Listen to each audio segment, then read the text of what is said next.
Bonjour à toutes et à tous, bienvenue sur KTV Kwezi FM, le 106.9 pour un temps de parole en direct à la radio et à la télévision. Notre invité ce matin, un ancien président du conseil départemental, c'est le conseil général, pardon, à l'époque, oui, c'est Monsieur Douchina. Bonjour.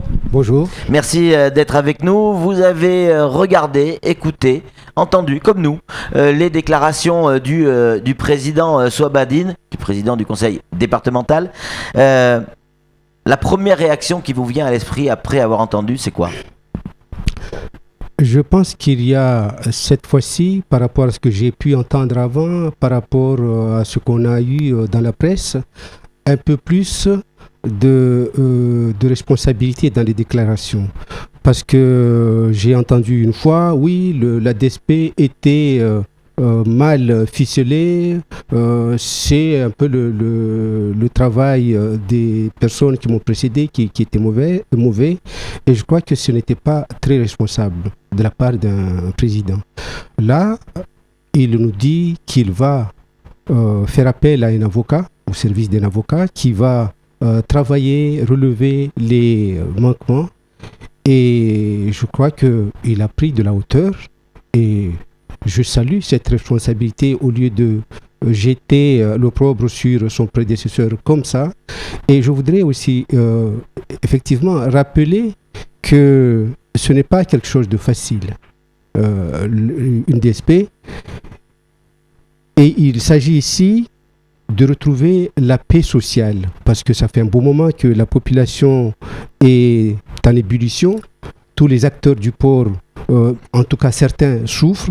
Je crois qu'effectivement, il faut trouver une solution, quel que soit son prix, parce que la paix sociale n'a pas de prix à mon avis. Pour les déclarations qu'il a faites, je crois qu'il ne faut pas tourner en rond. Il a clairement indiqué sa position, la direction vers laquelle il va aller. Parce que les mots, à mon avis, n'ont pas été tendres.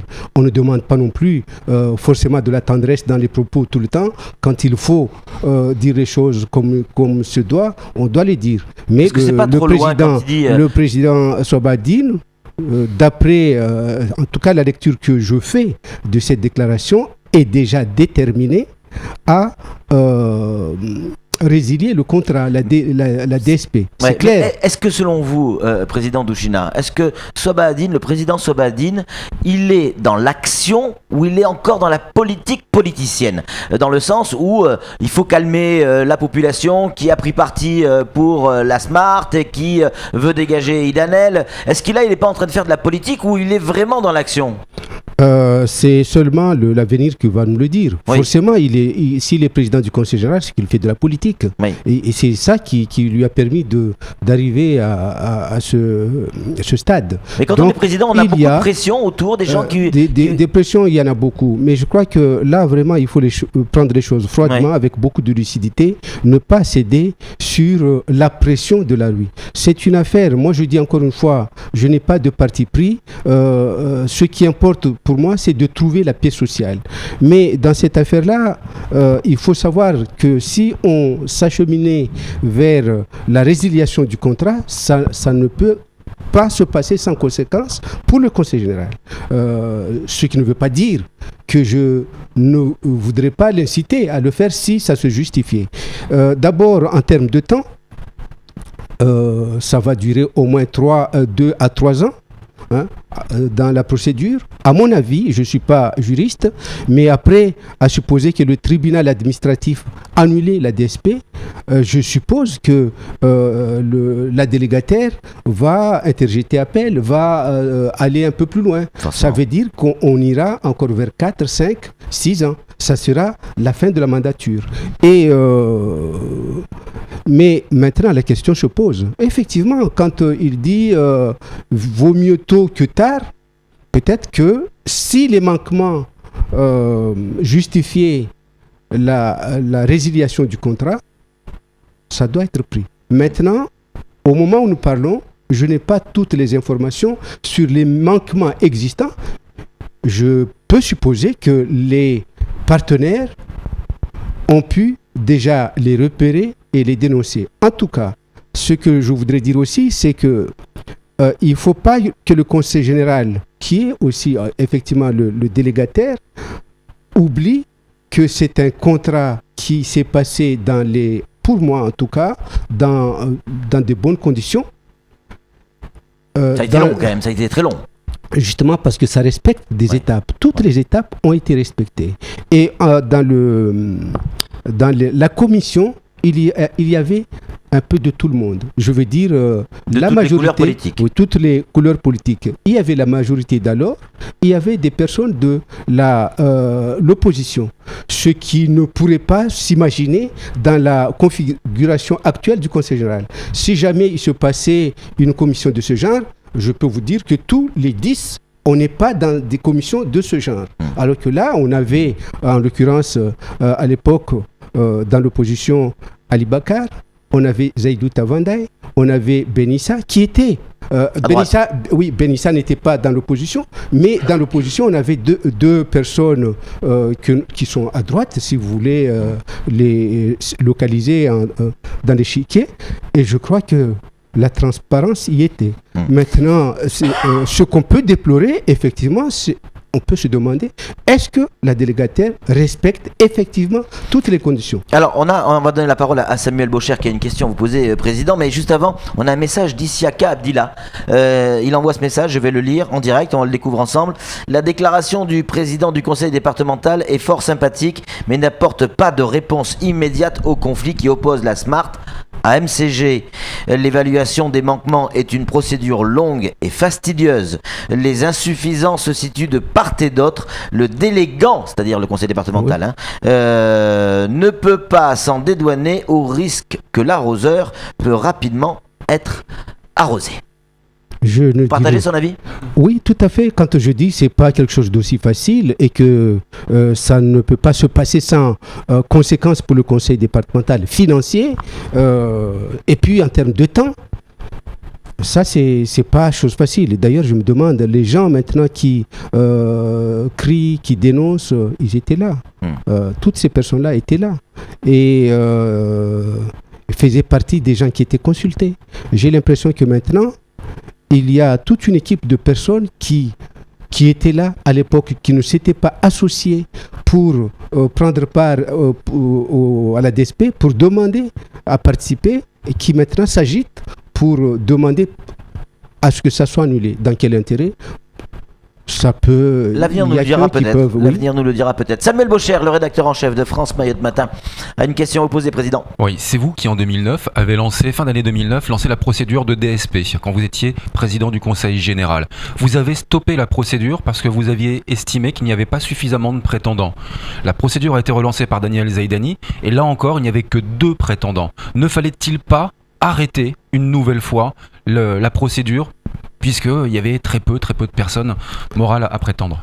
Je m'étais posé la question à l'époque. Bon, vous savez que quand vous avez beaucoup de prétendants à ce genre d'espèce, ça vous donne plus de chances de négocier puisqu'il y a plus de personnes qui sont intéressées. C'est pour cela que même si j'avais un candidat qui était très sérieux, qui était du côté de la Nouvelle-Calédonie et de l'Australie, j'estimais que ça n'offrait pas suffisamment de possibilités de négociation.